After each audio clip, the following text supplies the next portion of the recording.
Je me suis réveillé en sentant le canon froid d'un pistolet contre ma tempe, le sang chaud coulant encore de ma plaie béante, et le rire étouffé de mon frère résonnant dans l'obscurité de cette ruelle parisienne. Non, ce n'était pas un réveil, c'était la fin, la certitude absolue que la trahison avait triomphé, que mon propre sang m'avait vendu pour une poignée de secrets et d'euros sales. Et pourtant, au moment où l'obscurité m'engloutissait, un flash blanc m'a traversé comme un éclair, et je me suis retrouvé là, dans mon lit king size du Marais, le soleil filtrant à travers les volets mi-clos, le 15 juin 2023, 3 ans avant ma mort, le cœur battant à tout rompre comme si j'avais couru un marathon dans les limbes. Mon nom est Alexandre Duval, et je viens de renaître. Pas dans un corps neuf, non dans le mien, tel qu'il était à 32 ans, avant que l'ambition de mon frère cadet, Étienne, ne me réduise à un cadavre anonyme jeté dans la Seine. J'ai ouvert les yeux, et la première chose que j'ai vue, c'était mon reflet dans le miroir du plafond, un homme encore intact, sans la barbe hirsute de la prison imaginaire que j'avais endurée dans ma tête pendant ces 3 années fantômes. Ma main a tremblé en touchant ma tempe lisse, vivante. C'est impossible, ai-je murmuré, mais le doute s'est dissipé quand j'ai vu mon téléphone sur la table de nuit, un message d'Étienne, daté d'aujourd'hui, rendez-vous ce soir au Fouquet's. On fête ton deal à Washington? Le deal. Ce Pantouz a décès, ce secret que j'avais gardé pour moi, fruit de mes nuits blanches à négocier avec des lobbyistes américains, un refuge loin des griffes familiales. C'est ça qui avait tout déclenché, dans ma vie précédente. Étienne l'avait découvert, et avec lui, le gouffre entre nous s'était ouvert comme une faille tectonique. Je me suis levé d'un bond, le corps raidi par l'adrénaline d'un fantôme. Paris bruissait déjà dehors, les klaxons des taxis sur la rue de Rivoli, l'odeur de croissants frais montant de la boulangerie en bas. Mais pour moi, la ville n'était plus un décor charmant, elle était un échiquier, et Étienne, le roi que je devais abattre avant qu'il ne me sacrifie à nouveau. Dans ma première vie, j'étais l'aîné, le golden boy de la famille Duval, héritier d'une lignée de banquiers discrets qui avaient fait fortune dans l'ombre des scandales politico-financiers de la VE République. Père nous avait élevés dans l'idée que le sang primait sur tout, mais Étienne avait toujours été le loup déguisé en agneau. Plus jeune, plus charmeur, avec ce sourire qui désarmait les juges et les maîtresses. Moi? J'étais le calculateur, le cerveau derrière nos investissements dans les start-up tech et les vignobles bordelais. Mais le Pantouz. Ah, le Pantouz à Washington. Je l'avais acheté en cash, via une société écran, pour 4,2 millions de dollars, un caprice? Non, une assurance vie. Un endroit où je pouvais respirer sans que les yeux d'Étienne ne me scrutent, sans qu'il ne fouille dans mes comptes pour y planter ses crocs. J'ai enfilé un pantalon slim et une chemise blanche, les mains encore tremblantes. En descendant l'escalier en colimaçon de mon appartement haussmannien, j'ai revu les flashs, la nuit de ma mort, Étienne m'avait attiré dans cette ruelle près du pont des Arts, prétextant une confession sur notre enfance volée par la mort prématurée de mère. « Alex, j'ai besoin de toi », avait-il dit, les yeux humides. Et moi, l'idiot, j'y étais allé, sans armes, sans soupçon. Le coup de feu avait été silencieux, un .22 customisé par un contact serbe qu'il avait via ses trafics occultes. Puis, le corps traîné jusqu'au fleuve, un appel anonyme aux flics pour faire passer ça pour un règlement de compte avec un dealer. Mon crime? Avoir refusé de lui céder la moitié du Pantouz, ce nid d'espion qu'il convoitait pour ses magouilles avec des oligarques russes infiltrant l'UE. Il m'avait trahi pour l'argent, mais pire, pour effacer le frère qui le faisait se sentir petit. Assis à la terrasse du café de Flore, un café noir serré devant moi, j'ai ouvert mon laptop. Les souvenirs affluaient comme un torrent, les 3 années post-mortem que j'avais vécues dans un purgatoire mental, voyant Étienne hériter de tout, épouser ma fiancée, Claire, et transformer notre empire en un casino de dettes et de mensonges. Claire. Mon Dieu, Claire. Dans l'autre vie, elle avait pleuré à mes funérailles, puis s'était consolée dans les bras d'Étienne 6 mois plus tard. Était-elle complice? Non, je refusais d'y croire. Mais le doute rongeait déjà. J'ai tapé frénétiquement un email à mon notaire américain pour confirmer l'achat du Pantouz toujours anonyme, toujours sûr. Puis, un autre à un hacker freelance à Berlin, un type que j'avais rencontré dans ma vie précédente pour des audits de sécurité. Besoin d'un dossier complet sur Étienne Duval. Tout. Immédiatement. Paiement en crypto. Le serveur m'a apporté une assiette de tartines, mais je n'y ai pas touché. Mon esprit bouillonnait de plans. La revanche ne serait pas brute, non, elle serait française, raffinée, un poison lent distillé dans les salons feutrés du pouvoir. Étienne était mordu par l'ambition, il courtisait les cercles de l'Élysée, rêvait d'un poste à Bercy, flirtait avec des scandales pour grimper. Je le ferai tomber, brique par brique, en commençant par ce qu'il chérissait le plus, sa réputation. Mais d'abord, je devais tester les eaux. J'ai répondu à son message, Fouquès, 20h. Et apporte du champagne, on a des choses à fêter. Clin d'œil. Innocence feinte. La journée s'est étirée en un tourbillon d'appels. J'ai contacté mon avocat, feignant une revue de routine des actifs familiaux. Il m'a confirmé, Étienne gérait déjà les comptes offshore que père nous avait légués, mais rien d'illégal. Pour l'instant.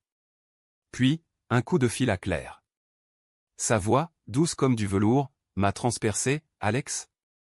Tu as l'air distant. Tout va bien? J'ai ri, forcé. Juste le stress du diluès. On se voit ce soir? Elle a hésité et dans l'autre vie, c'était là que les fissures avaient commencé, quand Étienne avait commencé à la charmer avec des promesses de voyage. D'accord, mais pas trop tard. J'ai une expo à Montmartre demain. Expo. Ces tableaux abstraits, inspirés de nos promenades le long de la Seine. Je les détestais en secret, mais ils étaient son âme. Et Étienne les avait moqués, dans ma mémoire, pour la briser.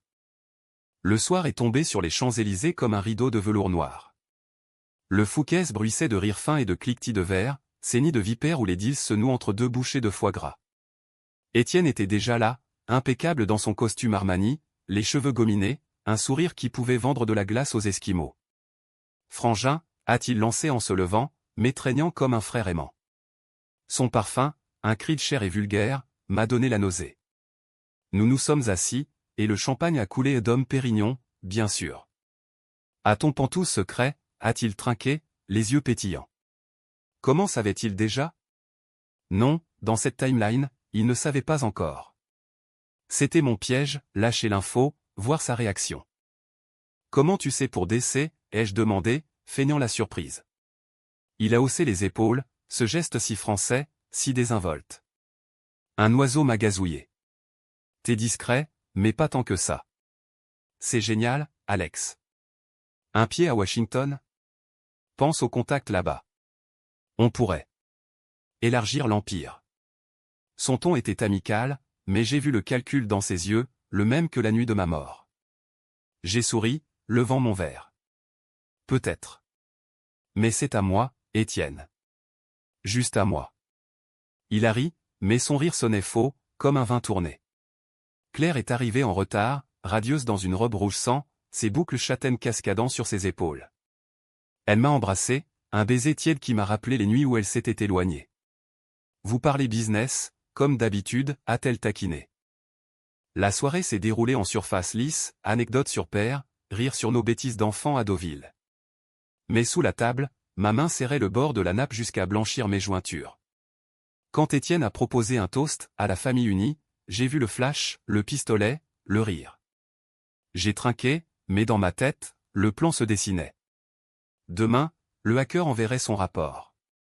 Et avec lui, les premiers fils de la toile que je tisserais autour de lui. La trahison qu'il m'avait infligée n'était pas seulement personnelle, c'était un crime contre notre sang, un vol d'âme. Et en France, où l'honneur est une lame à double tranchant, je le taillerais jusqu'à l'os. Tard dans la nuit, de retour chez moi, j'ai ouvert une bouteille de cognac et sorti un vieux carnet de père. Ces notes cryptées sur les affaires familiales, ces secrets qu'il avait emportés dans la tombe. L'un d'eux, une dette impayée à un cartel marseillais, que j'avais effacé dans ma première vie, mais qu'Étienne avait ravivé pour son profit. C'était là, le levier. Mais pour l'actionner, il me faudrait plonger dans la boue, commettre des actes qui me entraînent, soudoyer des flics, fabriquer des preuves, peut-être même du sang. Étais-je prêt? Le miroir me renvoyait un homme aux yeux fous. Oui. Pour la revanche, j'étais prêt à vendre mon âme au diable parisien. Les jours suivants ont été un ballet de mensonges et de filatures, un tango mortel dans les rues labyrinthiques de Paris où chaque coin de rue pouvait cacher un traître. Le rapport du hacker est arrivé à l'aube, un PDF chiffré de 147 pages qui puait le soufre numérique. Étienne n'était pas seulement ambitieux, il était un serpent lové au cœur de notre lignée. Depuis l'adolescence, il avait détourné des fonds de la banque familiale, pas des sommes folles, mais assez pour financer ses premiers pots de vin à l'université, ses soirées arrosées où il s'était lié à des fils de ministres corrompus. Pire, il entretenait une liaison avec une journaliste du Monde, une certaine Léa Moreau, qui couvrait les scandales financiers. Dans ma vie précédente, c'était elle qui avait publié l'article anonyme qui m'avait discrédité juste avant ma mort, peignant le portrait d'un Alexandre Duval véreux, complice de blanchiment via des ONG africaines. Un tissu de mensonges, bien sûr, mais Étienne en était l'architecte. J'ai lu le dossier dans le sous-sol humide de mon immeuble, une lampe torride jetant des ombres dansantes sur les murs de pierre. Les preuves s'empilaient, transferts bancaires vers des comptes cypriotes, emails codés à des intermédiaires russes, et même une photo floue d'Étienne en train de remettre une enveloppe à un homme en imperméable près de la tour Eiffel. Le Pantouz a décès? Il l'avait su via un espion dans mon cabinet comptable, un assistant que j'avais viré trop tard dans l'autre timeline. Rage montait en moi comme la marée montante sur la côte normande, mais je la contins. La revanche française n'est pas un hurlement, c'est un murmure qui empoisonne l'âme. J'ai copié les fichiers sur une clé USB, puis les ai effacés du serveur berlinois. Pas de traces. Pas encore. Le lendemain, j'ai fixé un rendez-vous avec Léa Moreau. Pas en tant qu'Alexandre Duval, non, sous le pseudonyme de Marc Lefebvre, un consultant freelance en com. Nous nous sommes rencontrés aux Zinc du Procope, ce café historique où Voltaire avait autrefois affûté ses satires. Elle était plus jeune que dans mes souvenirs, la trentaine à peine, avec des lunettes à monture épaisse et un chignon négligé qui criait l'ambition frustrée. « Monsieur Lefebvre » a-t-elle demandé, serrant sa tasse de thé vert comme un bouclier. J'ai hoché la tête, glissant une enveloppe Kraft sur le comptoir. Des infos sur Étienne Duval. Gratuit, pour l'instant.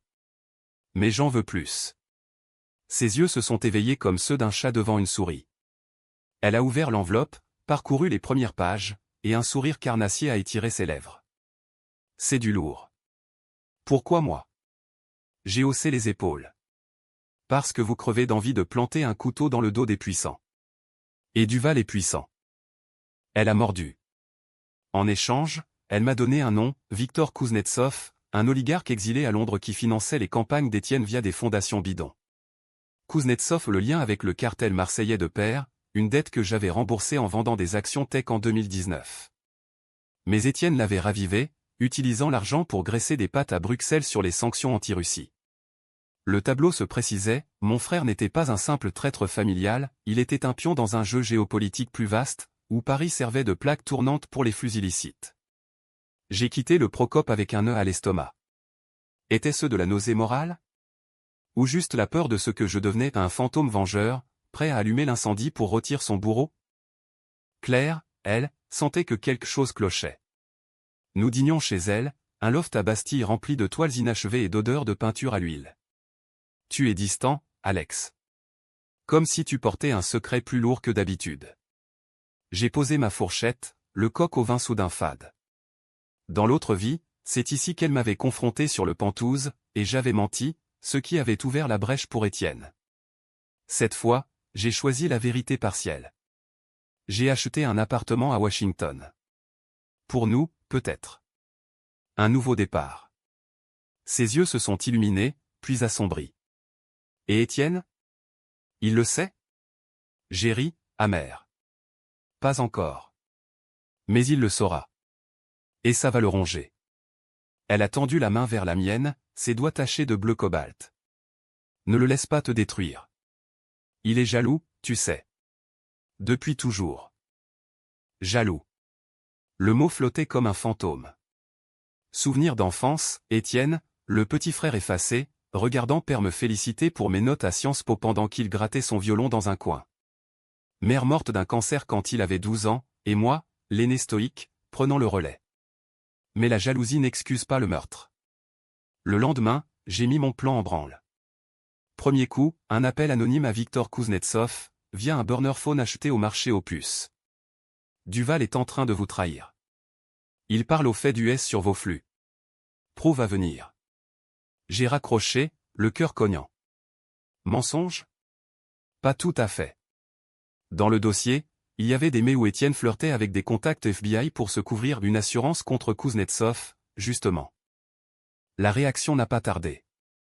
2 jours plus tard, Étienne m'a appelé en panique, sa voix un mélange de fureur et de peur. « Alex, on doit parler. Urgemment. Quelqu'un essaie de me couler. » Nous nous sommes retrouvés dans un bar discret du quartier latin, enfumé comme un vieux polar de Simenon. Il était pâle, les traits tirés, son costume froissé. C'est Kuznetsov. Il menace de tout lâcher si je ne paie pas double. Et il mentionne Washington. Ton Pantouse. Il pense que tu es impliqué. J'ai feint l'innocence, les yeux écarquillés. Moi? Qu'est-ce que j'ai à voir là-dedans? Il m'a agrippé le bras, ses ongles s'enfonçant comme des serres. Aide-moi, frangin. Prête-moi de l'argent. Juste pour calmer le jeu, le levier parfait. J'ai hoché la tête, lentement. D'accord. Mais à une condition, tu me dis tout. Sur père, sur les dettes, sur nous. Ce qu'il m'a raconté ce soir-là m'a glacé le sang. La dette marseillaise. Père l'avait contractée non pour des armes, mais pour couvrir un viol collectif sur une jeune immigrée, un scandale étouffé par l'argent en 1998. Étienne l'avait appris adolescent, via les journaux intimes de mère, et l'avait utilisé comme chantage contre père pour hériter tôt. Moi? J'ignorais tout, gérant les comptes propres comme un bon petit soldat. Le secret chôné, la trahison racinaire. C'était pour nous protéger, a-t-il murmuré, les larmes aux yeux. Protéger? C'était pour dominer. J'ai prêté l'argent à 500 000 €, tracé pour que Kuznetsov les sente. Mais en sortant, j'ai envoyé un texto à Léa, plus de munitions. Publié. Les premières fissures sont apparues une semaine plus tard. Un article dans le Figaro, anonyme mais pointu, les Duval, dynastie ou mafia parisienne? Étienne a nié en public, mais en privé, il m'a supplié, c'est toi, hein? J'ai ri. Parano, frangin. Mais la nuit, seul, je vomissais.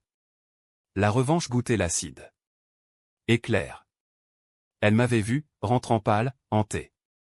Arrête, Alex. Avant qu'il ne soit trop tard. Trop tard?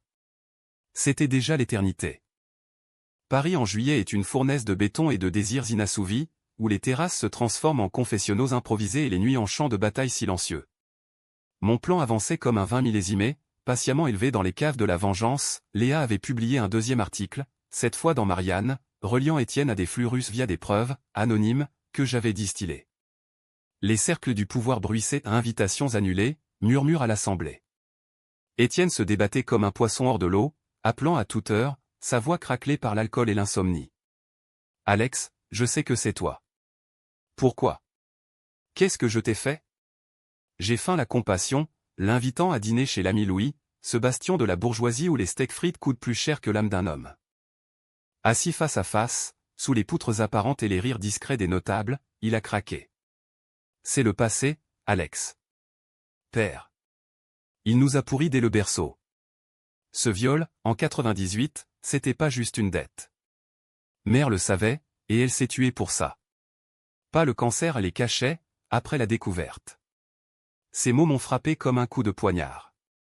Dans mes souvenirs, mère était morte d'un lymphome, paisiblement. Mais les flashs de ma mort m'avaient révélé des ombres, des lettres brûlées, des nuits d'Étienne à fouiller sa chambre. Il continuait, les yeux rougis, j'ai voulu venger ça. Prendre tout, effacer son fantôme. Toi, tu étais son préféré, le propre. Le Pantouse? C'était la goutte. Preuve que tu pouvais t'enfuir, me laisser crever dans la merde. Vengeance pour mère? Ou pour son ego vorace? J'ai tendu la main, comme pour consoler. On peut t'arrêter. Ensemble. Mensonge. Sous la table, mon pied appuyait sur un enregistreur dissimulé dans ma chaussure. Dehors, la pluie d'été s'était mise à tomber, transformant les pavés en miroirs brisés. Nous avons marché jusqu'à son appartement place Vendôme, lui titubant, moi soutenant. Claire nous a rejoints, elle insistait, sentant le drame familial comme une artiste sans la lumière. À l'intérieur, un duplex opulent payé avec nos fonds détournés, tableau de Basquiat volé au marché noir, bar en acajou rempli de whisky single malt. Étienne s'est effondré sur le canapé, un verre à la main. Raconte-moi, frangin. Pourquoi décès?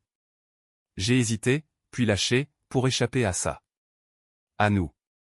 À père. Claire a froncé les sourcils, mais Étienne a ri, un rire brisé. T'es comme lui. Toujours à calculer.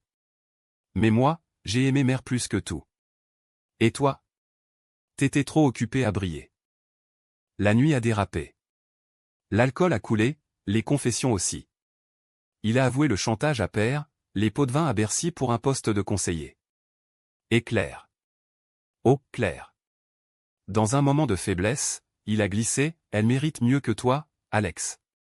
Quelqu'un qui la voit vraiment. Ses yeux sur elle, alors qu'elle servait les verres, étaient ceux d'un amant refoulé. Dans l'autre vie, c'était là que ça avait commencé, une nuit comme celle-ci, moi absent pour un voyage, lui la consolant. J'ai senti la bile monter. Sors, Étienne. Ma voix était un fil tendu. Il s'est levé, chancelant. Tu regretteras. La porte a claqué, et Claire m'a regardé, les larmes aux yeux. Qu'est-ce qui se passe, vraiment? J'ai craqué, à moitié. Il te veut. Et il me hait pour ça. Les jours suivants, j'ai accéléré. L'enregistrement édité subtilement pour amplifier ses aveux a atterri chez un procureur que je connaissais de Sciences Po, un homme droit mais ambitieux, via un canal anonyme. Simultanément, j'ai contacté Kuznetsov à nouveau, Duval prépare un deal avec les Américains. Votre argent pour de l'asile politique.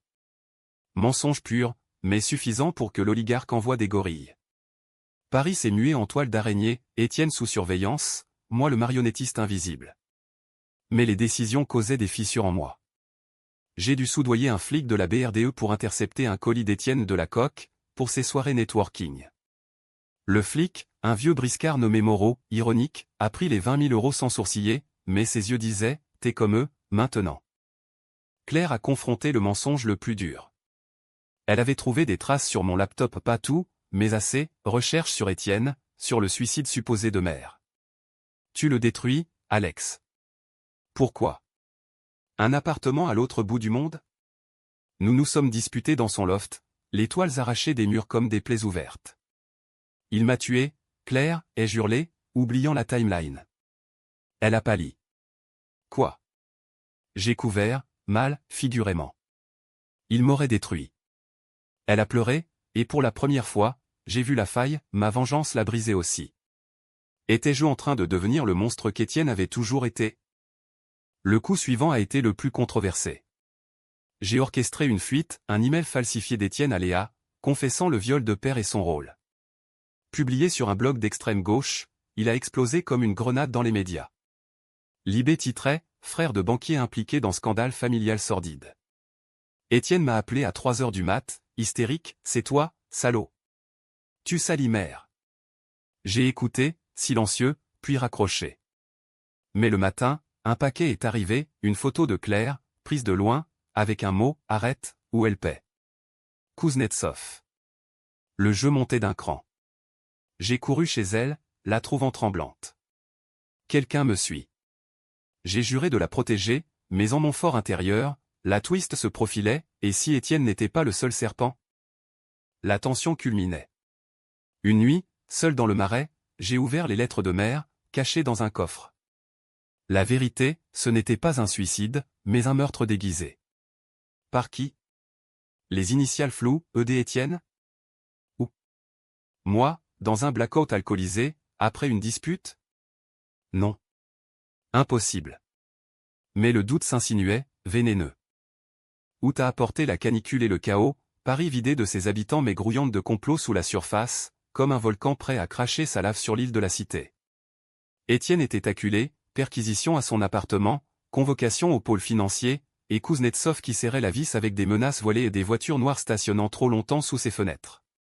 Il m'a supplié une dernière fois, dans un café anonyme de Belleville, entouré d'odeurs d'épices et de misère. Alex, je sais pour Mère. Les lettres. C'était pas moi. C'était un accident. Père l'a poussé, dans une crise. J'ai couvert pour lui, pour nous. Ses yeux, injectés de sang, imploraient. J'ai sorti l'enregistreur, le posant comme une grenade dégoupillée. Prouve-le. Dis tout à la police. Et je t'aide. Il a refusé, bien sûr. La fierté du Val, cette malédiction héréditaire. Au lieu de ça, il a contre-attaqué, ton Pantouse?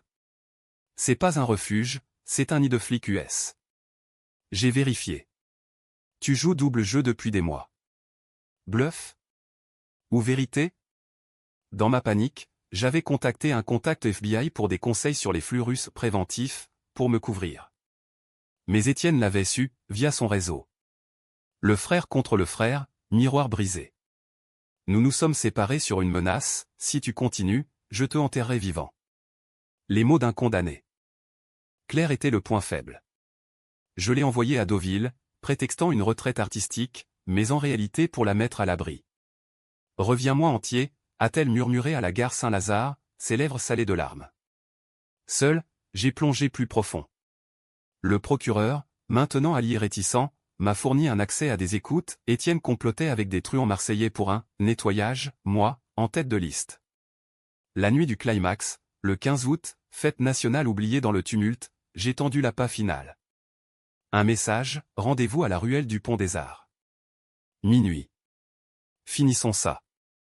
L'endroit de ma mort précédente. Ironie cruelle.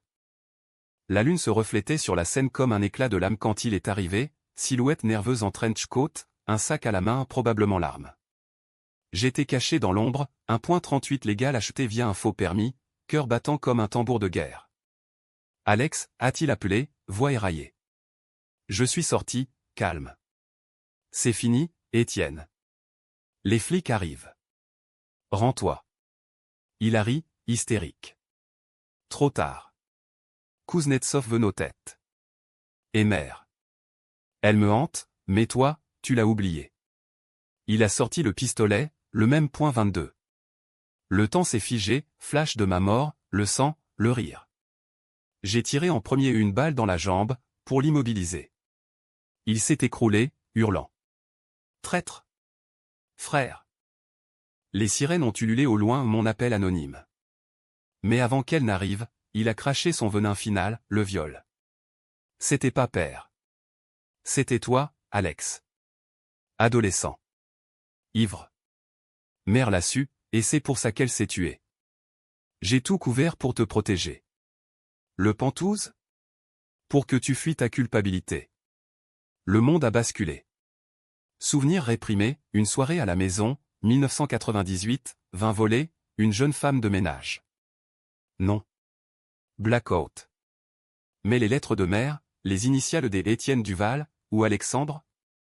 Twist, j'étais le monstre originel. Étienne avait trahi pour venger mère, pas pour l'argent. Ma mort précédente?